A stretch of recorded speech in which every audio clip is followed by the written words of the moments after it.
Hey there everybody, welcome to your tech timeline for the week of August 11th, 2013. Now this is where I'm going to break down everything awesome from the world of gaming and tech news that you might have missed.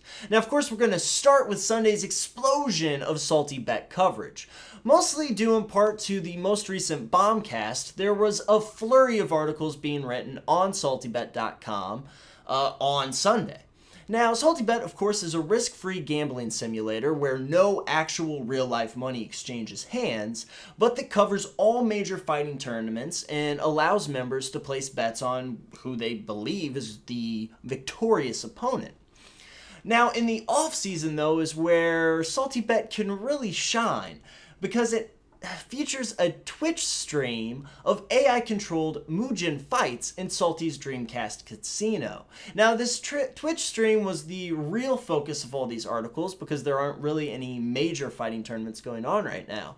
And it's a really interesting experience. I played around with it a little bit last night, and you can see some pretty wild things, like Daffy Duck fighting Dr. Octopus in a weird hellscape dream world. It's a lot of fun just to watch the Twitch stream, but the betting and everything is also handled in a really, really great way. So if you haven't checked out SaltyBet, I highly suggest you do.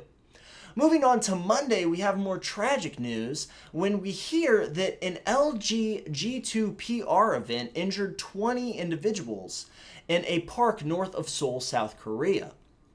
Now, apparently at this event, they were giving away coupons for a free G2, and the coupons were attached to balloons that were being floated in the area, and some people in the area had gotten a hold of BB guns or had brought them to the event and started shooting the balloons, and through the course of either the BBs or crowd movement in the rush to get these felled coupons, some 20 individuals were injured.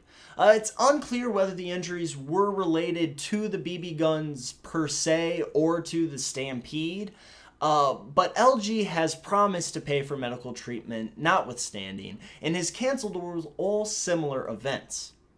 Tuesday saw the Surface RT being sued for being an unmitigated disaster. That's their words, not mine. I don't want to get too much into legal cases on this show because then that will be every single day. I mean, people in the tech community, Apple especially, Samsung definitely, love to sue each other. They just sue each other all the time for everything. But I thought this was kind of interesting because the crux of the suit is not a product or a failure of a product per se. It's that Microsoft wasn't upfront about the RT's performance. And I think that's pretty important to note because that is something as a consumer advocate that's very important to zero in on. Now, Robbins, Geller, Rudman, and Dowd, the firm bringing the case to court, assert that the defendants' materially false and misleading conduct enabled Microsoft to forestall Surface RT's day of reckoning and delay what would be tantamount to an admission by the company that its all-important entry into the tablet market had been a failure. They assert as well that this kind of dodging the bullet by putting off talking about how poorly the RT was doing allowed their stock to maintain a kind of fake inflation where it seemingly was worth more than it should have been. Now, stock, of course, is a very fickle thing and is due mostly in part to people's perception of a company. So that's not really that far-fetched of a claim. What the suit really asserts, though, is that Microsoft had a responsibility to shareholders and to all product owners to disclose how poorly the RT was doing. It seeks to affect all stock purchased between April 18th and July 18th of 2013. Now, Wednesday was a pretty slow news day, so instead of ramble on about a bunch of leaked this or that, I'm going to show you a picture of a shark inside of another shark. Hopefully. Maybe. I'm not actually sure how much editing work I'm gonna put into this thing, but I feel like I'll probably put the shark up. It was there. Sharkception. Thursday saw Sony taking its first steps toward entering the streaming market by making a deal with Viacom. Now, Viacom, of course, famously ended its contract with Netflix when the streaming giant in the red envelope decided to allow its contract to expire. Viacom is going to be taking all of its music programming, such as MTV, CMT, I guess VH1, is MTV even music programming anymore? The entire Nickelodeon suite of shows, as well as TV Land and Spike and the like, all to this new service, which allegedly has both traditional programming as well as on-demand functionality. It's unclear yet as to what Sony wants to do with this or how they want to implement it. But it is pretty clear that Sony is going to be rolling this out on or around the release of the new PlayStation 4, because that just makes sense.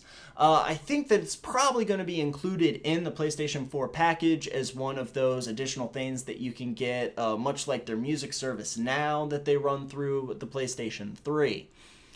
It, all in all, is a pretty interesting little tidbit. It was weird and kind of sad to see that programming from my childhood leave the Netflix arena, but I'm not sure that I want to sign up and start paying for another thing in addition to my Netflix and Hulu subscriptions. And of course, that is the real problem with so many different companies trying to get in on this online streaming market. There is kind of a saturation point. And there is a fragmentation too. I mean, these are shows and channels that we used to have on Netflix that have now been distributed through another source. And that kind of makes it just a little bit harder to keep up with things. It makes it a little bit more inconvenient to do such. Friday saw a really disturbing story where a Google Street View driver was detained by a mob of Thai villagers. Now, Google Street View has had a lot of problems in the past, some kind of strange, but I think this one definitely takes the cake.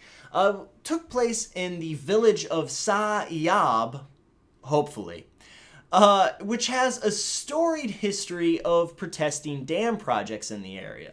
Now, when the Street View driver came into their community, they became suspicious that he was actually a spy in disguise trying to work on one of these damn projects that they hate so much.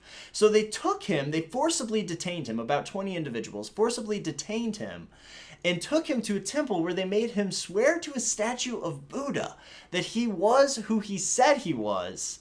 And apparently no one is harmed in this incident. The driver seems to be okay, and Google's kind of brushing it off as if nothing really happened. But it's definitely one of those really weird stories where you have to kind of stop and think about the connections that we're making with other communities and around the world, and how strange things seem to always crop up around them. Google Street View has obviously had its share of problems, like I said, in the past, but I don't know. It's something about this story that is just very, very weird and kind of disheartening. But very luckily, no one was hurt. Now, Saturday has quite possibly the most important news this week because Mega Man board game details have come to light. Apparently, this amazing board game is going to feature 2 to 5 players that will be competing in a race to defeat Dr. Wily. Now, the current game focuses on Mega Man 1, but expansions will include elements from later games. A Kickstarter campaign is slated to begin in September, and I will become poor whenever that starts, because literally all of my money will be going to fund it.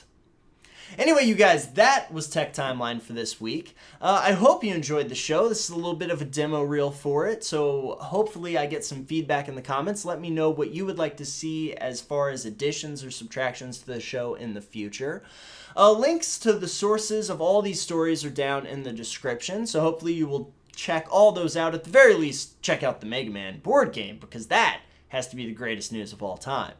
Also, be sure to message me, whether on Twitter or YouTube, with comments and concerns about the show, as well as tips for different news stories that you'd like to see next week. Also, don't be afraid of the comments section down there, because you can do all of that down there as well. But for right now, you guys, even if you don't do any of that, I want to thank you for checking out this episode and say that I will see you in the future.